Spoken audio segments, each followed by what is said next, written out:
Assalamualaikum warahmatullahi wabarakatuh.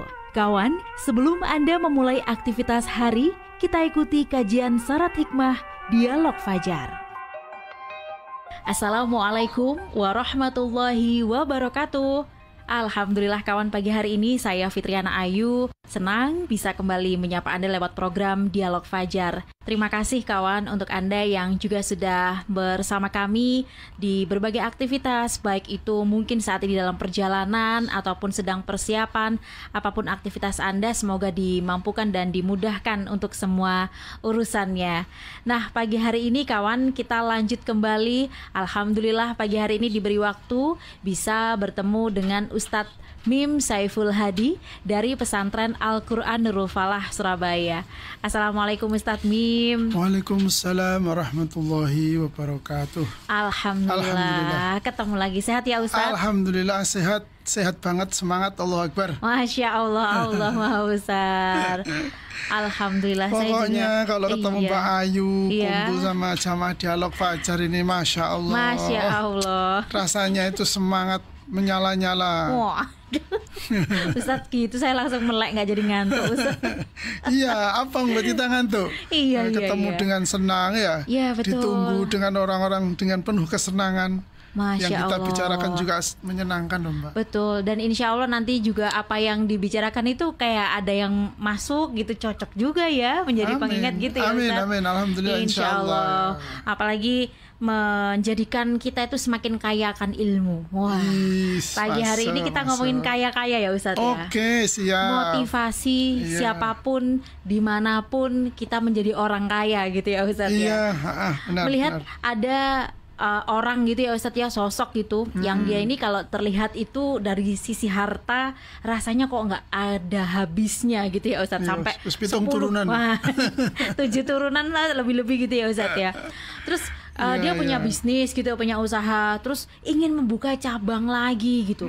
Masya Allah. Buka pabrik mana gitu. Oh iyalah iya, tinggal cari tempat lokasi, tinggal tunjuk aja. Orang kaya yang sebenarnya itu apakah seperti itu Ustadz Mim? Kok rasanya berat gitu ya Ustadz ya kalau kita mengikuti gitu ya. Monggo selengkapnya bersama Ustadz Mim Saiful Hadi. Terima kasih Mbak Ayu, terima kasih kawan-kawan semuanya. Alhamdulillah, alhamdulillah, alhamdulillah rabbil alamin. Allahumma salli wa sallim wa barik ala sayyidina Muhammadin wa ala alihi wa sahbihi ajma'in. Amma ba'du. Kawan-kawan sekalian yang dirahmati oleh Allah. Ya, kita kalau di akhir tahun gitu kan sering kita mendapatkan berita Mbak ya, kabar atau informasi deretan orang-orang terkaya kan itu ya. Masya Allah, betul. Kan gitu, enggak tahu di tingkat nasional ya, se-Indonesia 10 orang kaya di Indonesia kan itu ya. 10 orang kaya di dunia kan itu. Kan betul. Sering kita dengar itu ya. Tetapi faktanya orang itu juga masih keliling dunia ya, keliling tempat satu ke tempat lain untuk membuka usaha baru, memperbesar investasi dan sebagainya. Nah, pertanyaan pentingnya kayak seperti itukah orang kaya itu? Nah kan itu ya. Kalau hidupnya setiap saat, setiap waktu, pikirannya sepanjang waktu didorong untuk melakukan perluasan, misalnya gitu ya, usaha. Kemudian memperbesar nilai investasi dan sebagainya. Apakah memang begitu seseorang kaya yang diajarkan oleh Nabi kita yang mulia? Tentu saja Nabi kita yang mulia ini menjadi barometer ya, menjadi ukuran, menjadi standar bagi kita karena sudah dijamin ya. Bagaimana beliau hidup di dunia dan bagaimana beliau berbuat kebaikan di dunia, sehingga kebaikannya itu mulai dulu sampai sekarang tidak habis-habis. Baru nanti kalau hari kiamat akan habis. Itu pun nanti kebaikan akan ketemu lagi di akhirat. Nah itu maksudnya. Maka kalau mau nyari sosok ya Nabi kita yang mulia. Orang kaya menurut Nabi itu seperti apa? Itu tentu menjadi rujukannya Mbak Ayu ya. Karena kalau kita merujuk kepada selain Nabi, kemungkinan salahnya kan sangat besar ya. Saya petikan sebuah hadis. A'udzubillahi minasyaitonirrajim. Bismillahirrahmanirrahim. Qala li Rasulullah sallallahu alaihi wasallam, ya Aba Dzar, atara kathratil mal huwal ghina? Qultu na'am. Qala wa tara qillatal mal huwal faqr? Qultu na'am ya Rasulullah. Qala innamal ghina ghinal qalb wal faqra faqral qalb. Rawahu Ibnu Hibban. Artinya dari Rasulullah SAW berkata kepadaku, maksudnya Abu Dzar yang berkata kepada kita, Rasulullah berkata menyampaikan kepada kita perkataan Rasulullah, gitu ya. Rasulullah SAW berkata kepadaku, wahai Abu Dzar, apakah engkau memandang bahwa banyaknya harta itulah yang disebut kaya? Betul, jawabnya Abu Dzar. Beliau bertanya lagi, apakah engkau memandang bahwa sedikitnya harta itu berarti fakir? Betul. Jawaban yang tentu sangat umum bagi kita ya Mbak ya. Iya, betul. Ternyata dari zaman dulu sampai tidak tahu zaman kapan ya. Iya. Menurut pandangan umum gitu ya. Iya. Pandangan awam, orang yang kaya itu orang yang banyak hartanya. Iya. Sebaliknya orang yang fakir itu orang yang sedikit hartanya. Betul. Abu Dzar menjawab dengan jawaban serupa. Lantas beliau, Rasulullah maksudnya, pun bersabda, sesungguhnya yang disebut kaya atau yang namanya orang kaya adalah kayanya hati, yaitu hati yang selalu merasa cukup. Sedangkan fakir adalah fakirnya hati, orang yang selalu merasa tidak puas. Hadis riwayat Ibnu Hibban.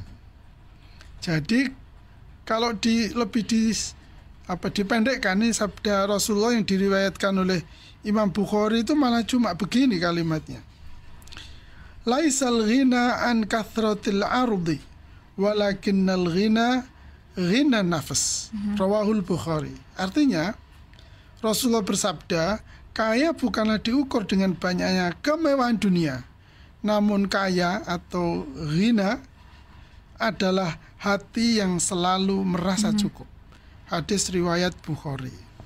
Nah ini kan penting ini, definisi kaya dan miskin, agar kita tidak terjebak kepada banyaknya harta atau sedikitnya harta. Kan gitu Mbak Ayu ya. Kenapa? Ya karena kalau kita memfokuskan diri atau atau kita hanya membuat ukuran bahwa kaya itu semata-mata diukur dengan banyaknya harta, atau miskin itu diukur hanya dengan sedikitnya harta, niscaya kita akan tertipu, gitu ya. Tertipu, bahkan mungkin bisa tersesat ya. Rasulullah yang sangat sayang sama kita, Rasulullah yang ngerti dan faham apa itu harta, apa itu kehidupan, bagaimana manusia, bagaimana zaman hari ini, besok dan yang akan datang. Beliau juga sudah mendapatkan pemberitahuan wahyu dari Allah bagaimana kehidupan di dunia dan bagaimana kehidupan di akhirat. Loh kan topiknya referensi ini kan Mbak Ayu ya. Beliau memberikan statement yang sangat tegas bahwa yang disebut orang kaya itu orang yang kaya hati. Di mana orang kaya hati itu selalu merasa cukup dengan apa yang ada di tangannya, apa yang sudah dimiliki. Nah itu berarti kalau dibalik, orang yang fakir, orang yang miskin itu berarti orang yang tidak pernah merasa cukup. Ibaratnya kalau kita haus di tengah lautan minum air laut, apakah rasa hausnya akan hilang? Tentu tidak. Bahkan semakin kering tenggorokan itu, dan semakin banyak air garam yang masuk ke dalam perut, pasti membahayakan terhadap jiwa orang tersebut.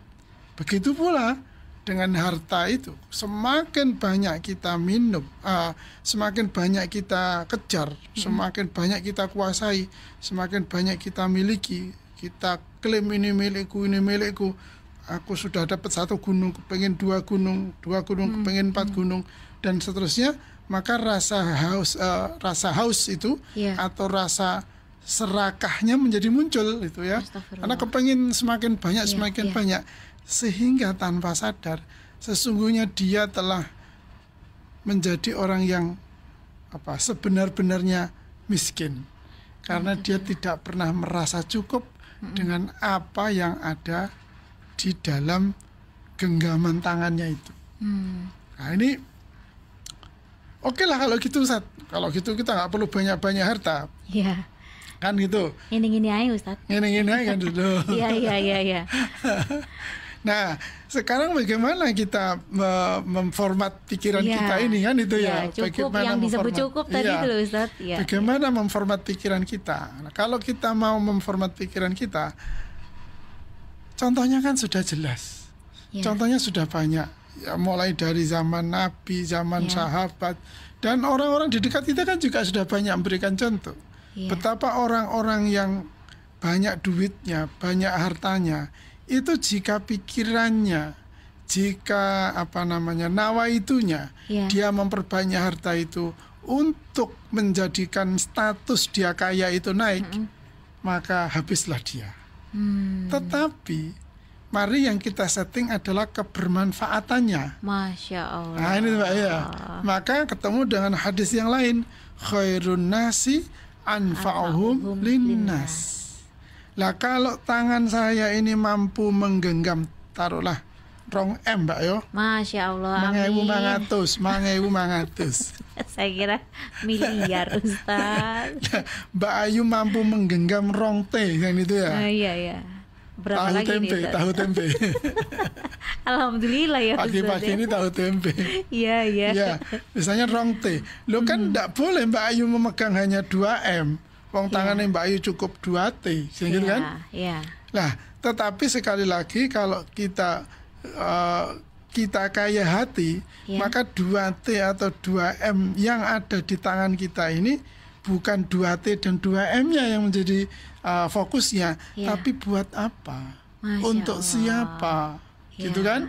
Tapi kalau hanya untuk dirinya, untuk kekayaannya kan nanti larinya pasti untuk bangga-banggaan itu ya.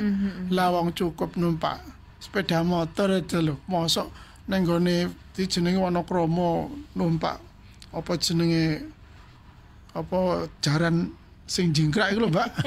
Iya. Jaran jingkrak. Waduh. Lah apa sih kan gitu? Iya. Kenapa gitu? Kenapa? Begitu seterusnya sehingga pola hidupnya, pola pikirnya itu menjadi tinggi ya, biaya hidupnya menjadi tinggi sehingga nggak akan cukup itu. Berapapun dia dapat, berapapun dia punya nggak cukup. Kenapa? Biaya hidupnya tinggi. Padahal bisa kita ya, mohon maaf misalnya kita makan pecel di kaki 5 ya enak ya warak misalnya gitu ya. Misal ini dia harus berada di sebuah tempat yang eksklusif ya, yang kemudian cuma nasi pecel saja sampai harganya 20 juta misalnya gitu ya. Misal gitu. Iya misal. Itu menjadi gaya hidup kan akhirnya. Itu yang sesungguhnya memiskinkan dia. Iya betul. Meskinya uang 20 juta itu nilainya tinggi karena manfaatnya besar. Tapi menjadi sangat rendah. 20 juta kenapa? Karena hanya untuk beli sepiring nasi pecel. Kan itu. Padahal ya rasanya ya sama begitu. Kemudian di perut kita yang menjadikan kenyang. Kan itu.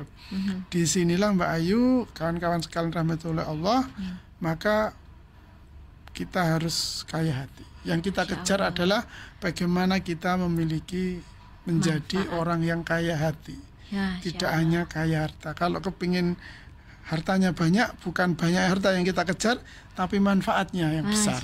Semakin besar manfaat kita dalam kehidupan, ya nanti konsekuensinya kan Ya. Untuk memberi manfaat butuh biaya besar, nggak apa-apa kan? Tapi manfaatnya untuk kehidupan yang besar, kemanfaatan yang lebih besar. Sehingga saya punya sahabat itu, dia kalau mau menaikkan omset atau apa, dia bilangnya bukan menaikkan omset atau keuntungan. Tapi dia nawitunya, ya Allah, saya mau menambahkan atau menaikkan besaran zakat yang saya keluarkan tahun ini, gitu kan, misalnya gitu.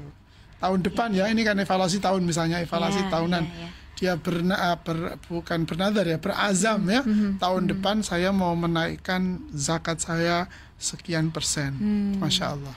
Semoga bermanfaat ya. Amin amin ya robbal alamin. Innama amalu biniat. Dimulai dari awalnya niat dulu ya Ustaz ya. Di settingnya begitu. Supaya saya yakin semua pendengar Dialog Fajar itu sudah kaya semua Ustaz. Ya, amin. Punya yakin manfaatnya. Iya, kaya harta loh ya. Iya, kaya harta. Dan harus jadi kaya hati. Amin, amin ya robbal alamin. Alhamdulillah, semoga bermanfaat. Terima kasih ya Ustadz Mim. Sama-sama Mbak Yu. Kita tutup dengan doa kafaratul majelis. Subhanakallahumma wa bihamdika nasyhadu an la ilaha illa anta nastaghfiruka wa natubu ilaik. Demikian Dialog Fajar pagi hari ini. Saya Fitriana Ayu dan juga Ustadz Mim Saiful Hadi pamit. Wassalamualaikum warahmatullahi wabarakatuh. Waalaikumsalam warahmatullahi wabarakatuh.